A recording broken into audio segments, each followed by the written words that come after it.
Gem International is a new diamond explorer in the richest diamond producing country in Africa, located next to the fourth largest producing diamond mine in the world. International Spotlight is on an 1109 carat diamond recently discovered in Africa by a fellow Canadian junior with a proven operator and finance team. Gem International trades on the TSX Venture Exchange, symbol GI. Visit us at gemdiamondmining.com.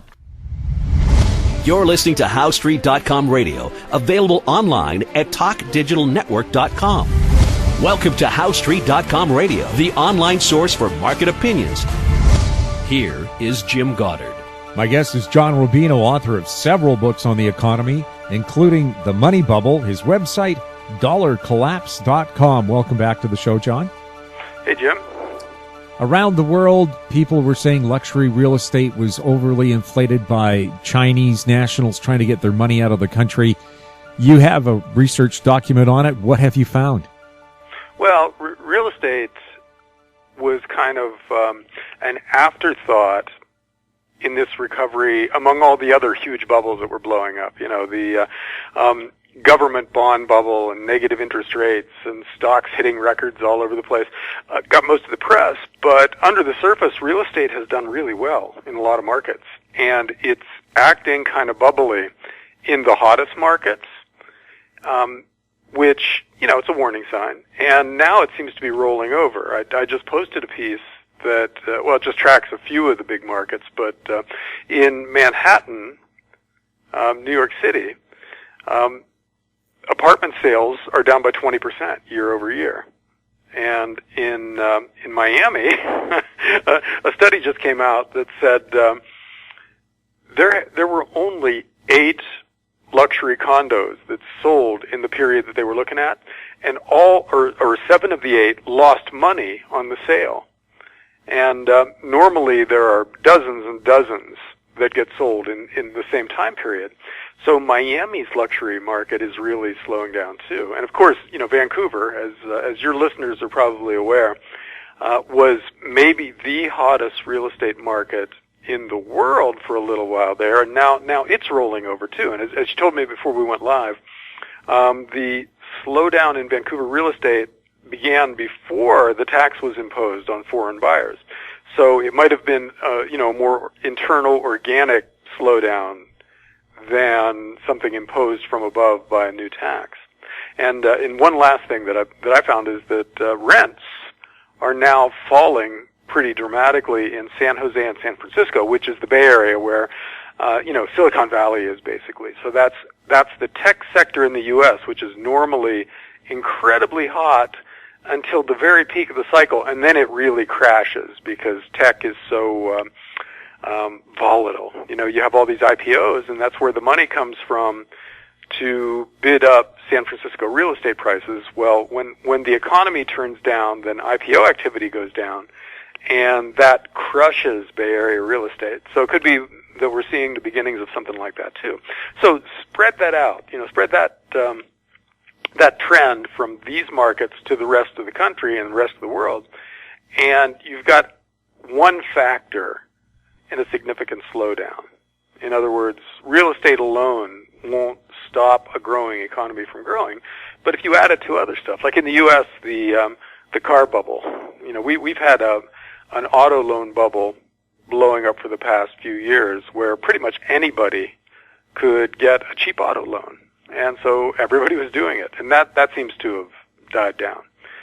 So you take real estate rolling over and the auto bubble, which was one of the main drivers of the last couple of years' economy, bursting. And then, you know, it's not clear what generates growth for the U.S. economy going forward, because we don't have manufacturing growing, it's shrinking. Corporate profits are down. Trade is kind of flatlining. You know, it's not shrinking yet, but global trade is growing at the slowest rate since 2009. So you've got a lot of negatives now.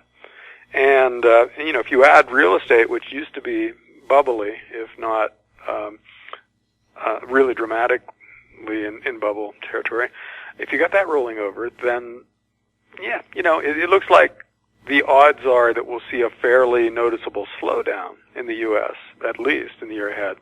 and possibly in Canada, depending how big a deal real estate is in relation to, for instance, oil going back up or whatever. But I definitely think that 2017 will be weaker than the projections now imply, and make it that much harder for the U.S. Federal Reserve to raise interest rates. I think there's a pretty good bet that by this time next year, we'll be talking about a massive new stimulus program with the government doing some variation of helicopter money. In other words, borrowing a bunch of money and giving it to people, or printing a lot of money and giving it to people, one way or another, giving people a lot of money. And the Fed participating in that by cutting interest rates rather than raising interest rates. So the world is about to change dramatically if real estate is a sign of things to come. If you want to do a stimulus program that really works, don't make it easier for corporations to buy back their own shares, because that doesn't produce anything. Germany in the last recession in 2008 would give you 10 grand to buy a brand new automobile. The result, a year later, no recession in Germany. Yeah, well, the whole helicopter money concept is going to be debated in the coming year. And there are lots of different ways to go about creating new currency and putting it in people's hands, and so it's not clear what we'll choose in the U.S. It could be an infrastructure program where they build a bunch of new roads and bridges and fix a bunch of existing infrastructure and then pay people to do it, so people's paychecks go up in that case. And that money would get spent, and it would increase economic growth. But of course, it would come at the expense of even more debt. So none of this is a good thing. This is just what we'll try next to get ourselves out from under the mess that we've already created by trying similar stuff in the past. Or tax cuts. That's another big thing that they could do. The Republicans would do tax cuts, I think, and maybe an increase in military spending. The Democrats would do an increase in social spending, and debt forgiveness. They might forgive college loans or something like that, all of which would, in the Keynesian sense, increase aggregate demand in the short run. But from an Austrian economic standpoint, it would come at the cost of too much leverage and just create the conditions for a bigger bust out there somewhere in the future. So it's not a good thing. And the fact that we're going to try it really shows how little we've learned over the past 30 years, because we've been doing stuff like this over and over again and hoping for a different result time after time after time. But all that happens is we cut interest rates, we increase government spending, we blow up another financial bubble, and then that bubble bursts, and then we have an even bigger bust than before, which requires even lower interest rates and even more government spending. Well, we're still on that treadmill. And next year, I think, is going to be really extraordinary because all the experimental stuff they did in the past didn't work, which means they need to go bigger. So the helicopter money, when it comes, might be combined with negative interest rates or some other really extraordinarily market-perverting policy. And it will almost certainly fail. And when it does fail, it's going to fail in a big way, because these numbers are so huge. So the whole Deutsche Bank thing, Jim, we should probably talk about, because that's a real canary in the coal mine kind of thing where a big, supposedly rock-solid financial institution just can't function in a world of negative interest rates. Germany's biggest, strongest bank has seen its stock price cut in half in the last year. It's reported massive losses, laid off lots of people, and is still not out from under. Now the speculation is not whether it's going to have to be bailed out by the government, but how they'll do it. Will they just, do a bailout where they guarantee a bunch of Deutsche Bank's debt, like we did with our banks in 2008, 2009, or will they do a bail-in, where it's sort of a government-engineered bankruptcy where the equity holders lose everything and the unsecured bond holders lose everything and the secured bond holders lose quite a bit. And then by wiping out the equity and the unsecured bond holders, the bank is recapitalized and it goes forward in a stronger position. It's bad news if you own the stock, though. So that's what's got everybody spooked. And if Deutsche Bank in this environment can't function, then forget about the Italian banks and the weaker German banks and the French banks and maybe a lot of U.S. banks. A lot of the banking sector of the world is no longer viable. So now, take a real estate slowdown, a global trade slowdown, and a banking crisis, toss it all together. And 2017 is looking like a very eventful year. Well, so many studies have shown the average Canadian real estate owner, if real estate prices or interest rates go up 1 or 2%, they can't afford their mortgage. Yeah, so many people are right on the edge. That's another statistic that should be terrifying to anybody who's paying attention. When you look at, for instance, what percentage of the populace has enough money put away to be able to lose their job for a month, or fix a leaky roof, or replace their car, the number is shockingly small. It's like half the people in the U.S. can't handle a minor emergency like that. They only have a few hundred or a couple $1,000s put away. And so any kind of a crisis, or any kind of a hiccup in their lives, you know, an illness, a broken down car, a messed up house, whatever, a temporary job loss, is financially catastrophic because they have no margin for error. And so the Canadians with their mortgage rates that you're describing are kind of in the same boat. You know, if you can't handle a 1 or 2% increase in your mortgage rate because it adds another $100 or $200 a month to your mortgage, you're in big trouble. You know, you are living paycheck to paycheck, and sooner or later something is going to come along that knocks you off track and sends you back to, you know, living with your parents or your grandparents or something like that. And that's not the kind of economy in which people are confident enough to go out and borrow money to take that nice vacation or to buy a new house or a new car, which is what Keynesian economic theory defines as a growing economy. You know, you got people borrowing and buying stuff, and then GDP goes up, and so you're healthy. That's their point of view. And the fact that we can't even generate that kind of growth. That's fictitious growth. It's not real because it just steals from the future. But we can't even get that going because so few people have enough money to feel confident enough to allow them to go borrow money and buy something. So, Jim, I don't know. I think so many things can blow up that it would be a shock if something didn't blow up in the year ahead. And let the banking sector, for instance, get into trouble and start laying people off, or let real estate roll over and all the construction guys get laid off, and then all of a sudden these clearly fictitious but at least reassuring on the surface employment numbers that, for instance, the U.S. is generating would be exposed as frauds. You know, we'd have all the construction guys who are now making good money becoming bartenders and waiters, like manufacturing workers have been doing for the last 20 years. And the government would still count those as jobs, but the average wage would really start plunging, which it's been creeping down lately, and it's been going down in real terms. But let a big shift like that happen, where bankers and construction guys have to become bartenders and waiters, and then we'd see it, and it would be hard to hide. So, I don't know.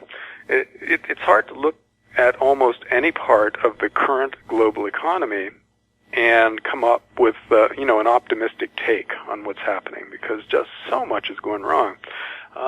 Where's that stat? I've got it in front of me here, I think. I think the IMF just announced that global debt hit a new all-time record. And, new all-time record, $152 trillion is owed out there. And this is more as a percentage of GDP than the global economy has ever carried before. We've never been this indebted, and we're continuing to increase the amount of debt that we carry relative to the size of the global economy. So this is the kind of thing that once you're in record territory, you're in trouble. And we are in record territory and headed further. We'll have more with John Rubino right after the break. I'm Larry Ray, President and CEO of American Manganese, Inc., listed on the TSX Venture, ticker symbol AMY, A-M-Y, with proprietary patents in the U.S., China, and South Africa. Our focus is on recycling lithium-ion batteries for electric vehicles. China recently legislated the responsibility for recycling onto their electric vehicle manufacturers and importers. For more information, please visit AmericanManganeseInc.com or phone me, Larry Ray, at 778-574-4444. Welcome back. We're speaking with John Rubino. You're saying things are going to blow up or we're on the edge of something going wrong. Well, what about the price of gold? I thought gold was going to protect us from any downturn. Yet in the last couple of days, a 10% drop in gold ETFs. You can't read anything into short-term moves in any market, really, and gold is an especially good case of that because there are so many cross-currents under the surface that leads precious metals to bounce around. But the overall trend is still up, and the overall trend will continue to be up as long as we're creating the conditions in which we have no choice but to devalue our currencies to get out from under our debts. So gold is not something that you should worry about. It's something you should accumulate, put off to the side, and then plan on going back to a decade from now and assume that the purchasing power you put away today will be there, will be preserved by gold over that time. And in the meantime, there are going to be ups and downs. Gold will go up by 20%, it'll drop by 10%. And that's going to feel very painful for anybody who bought along the way, but in the end, you're still up 10%. You went up by 20, down by 10. So you're still doing all right. And that's how gold is going to behave. It's going to have ups and downs. But the downs in what is now a secular bull market are buying opportunities. What has happened lately, over the last few days, is kind of a continuation of a talk that you and I have had over the past 6 months or so, the Commitment of Traders report, which is a measure of what the big players are doing in the paper gold markets. In other words, the guys who trade futures contracts, has been bearish for quite a while because the speculators had gone record long several months ago. And the commercials, the guys who are usually right at market turns, had gone record short during that same time. So we should have expected a correction in gold, and maybe we're finally getting it, which is a good thing from the point of view of long-term investors because we rode gold and silver stocks up for the first half of 2016 dramatically. Some of them doubled, some of them tripled, some of them quadrupled. In that kind of a run, you got to have a correction, or else it's hard to justify buying them after they've quadrupled, right? But if it goes down by 50% after quadrupling, then you're in territory where you can justify in your own mind buying some. So it makes it easy to add to positions when something like this happens. So I'm personally hoping for another down leg, one more nice spanking for gold in the next few weeks that brings it down to a point where gold itself is attractive, silver is attractive, and the mining stocks flush out a lot of the weak hands that came in towards the end of the run in the first half of 2016, where people were buying on momentum. Hecla mining is going up, so I guess I guess I'll buy it because the experts know something there, and so they buy it without really understanding the situation. Then it goes back down, then they sell. So the people who understand the situation in precious metals mining can then step in and buy at a more reasonable price. And that's what we should be trying to do here, is find an entry point based on where gold is in the paper gold manipulation cycle, because that still has an impact on precious metals prices. It won't always. Someday the physical demand, as expressed in prices on the Shanghai Gold Exchange, where you buy actual bullion, that'll dominate gold and silver pricing. That day apparently is not here yet. The paper guys still have some sway in the gold market and are still able to engineer booms and busts. So let the bust happen. Let it go down a little more from here. Let gold and silver mining stocks drop from here, and then they become extremely attractive for another huge run up when, in 2017, the world's governments announce a coordinated devaluation of fiat currencies or a coordinated increase in government spending financed with newly created money under a negative interest rate regime, something like that. What we'll do then is create basically paradise for precious metals, because we'll create an economy around the world where the only government policy is currency devaluation. That's what they're trying for, and that's what they're achieving at some point. You know, if you create enough money, if you push interest rates down far enough, your currency is going to get weaker. Eventually it's going to happen. And when that does happen, that'll be phenomenally good for precious metals. And we want to be positioned for that when it does happen. You know, I've sold a lot personally of mining stocks earlier in the year and was a little worried that I sold too soon. But now the prices are going back down through the prices at which I sold. And it's starting to look interesting to get back in. So the question is, at what point do we recommit capital that we took out during the run-up? And I'm not sure this is the time yet, but it could be close. And we'll know, or we'll have a sense of where the paper gold market is, at least, when they release the most current Commitment of Traders report on Thursday. That'll cover Tuesday, which was the big bloodbath in gold and silver, and it's possible that it'll show kind of a rebalancing, where the speculators who were extremely long had to sell out because they lost a lot of money. They got margin calls, and the commercials who were very short bought back a lot of their shorts. And so we'll have conditions in which the speculators are not only extremely long, or not extremely long, but are actually starting to get short. And when we see that happening, that's a sign that gold and silver are heading towards a bottom. So we'll know on Thursday whether we've taken just a few tentative steps in that direction or a giant leap.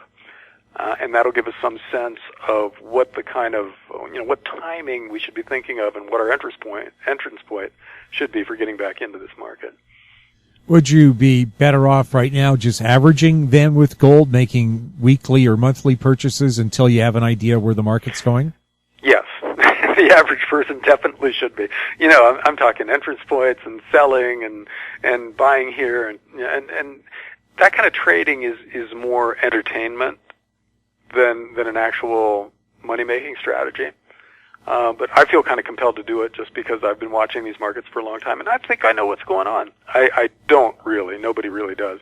So the average person should be dollar cost averaging. You're absolutely right, Jim. You should buy a little bit every month in the things you're accumulating. Don't try to time the market. Don't get cute. Don't think that you're smarter than the experts who are watching this market and trying to time it because it's their job. Just, buy some each month, and when the price is down, if you're using the same amount of money each month, you'll get more.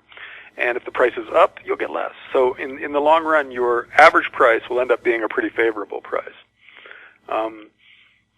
Only with a tiny little bit of your money should you speculate and try to time things. For instance, if a stock that you've been watching gets absolutely whacked, really plunges, but you're convinced that you understand the business and the business is sound and there's no fundamental reason for it to have plunged, then that is a justification for taking a small amount of your riskiest capital and loading up at the bottom, But that's a fairly rare event. Usually markets exist in between the extremes of greed and fear. So just buying a little at a time of the things you like works out just fine, and it's way more restful. You don't have to second guess yourself and stress out over whether this is the right time to do it.